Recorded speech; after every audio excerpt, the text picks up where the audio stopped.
Good evening and welcome back. Police in Kilifi are investigating the death of 3 people believed to be victims of a suspected religious cult in Chakama, a few kilometers from the infamous Chakama forest. The victims are said to have opted to seek healing through prayers at the New Foundation Church, but they died despite the intervention of the preacher and founder Abel Kahindi, who is also accused of brainwashing his followers. NTV's Kevin Mutai also reports that the self-proclaimed man of God has been selling jerrycans of what he terms as holy water to congregants at a cost of 100 shillings. Police have closed the New Foundation Church located in Chakama Ranch in Kilifi County following reports that the founder, Abel Kahindi, has been carrying out activities associated with religious extremism. The signs have been there. For instance, his followers have been reportedly been asked to climb this tree for spiritual intervention. Wanaokuja hapa wana mapepo. Wanapofika pale na kupanda, mapepo wanawatoka. Sasa nitaita mti wa uzima. And while on the tree, the controversial preacher at the foot would be conducting prayers while speaking in tongues with hope that his followers would be freed from the alleged spells. But while the preacher, in his seeming confidence, speaks of the liberation born of the said, quote, tree of life, alongside the prayers, the results tell a different story.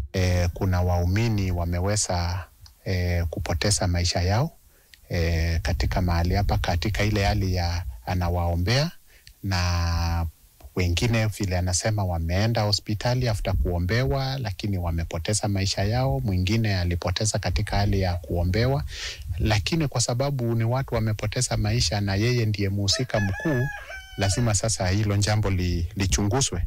Further, the activities, practices and beliefs the leader of the religious outfit stands for and lives by also raises eyebrows, for instance, in the cases of death. La kushangaza ni kwamba yeye hana Biblia, ndio pastor wa kwanza kuona kwamba anjabeba Biblia.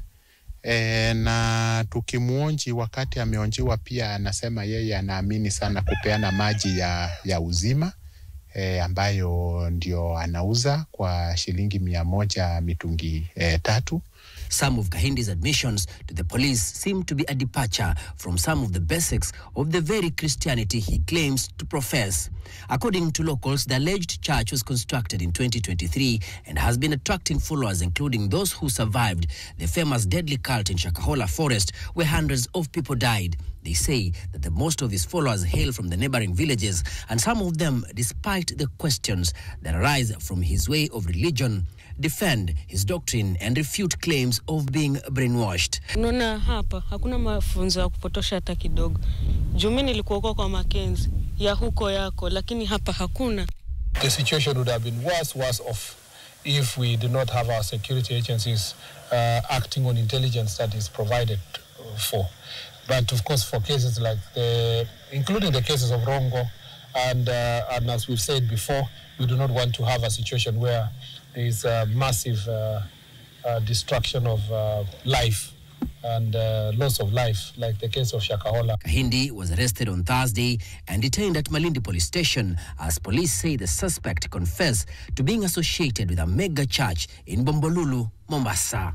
Police are now investigating claims of religious extremism in this church situated in Mwagandi village, not far from Chakama forest, where 429 people died in a deadly religious cult.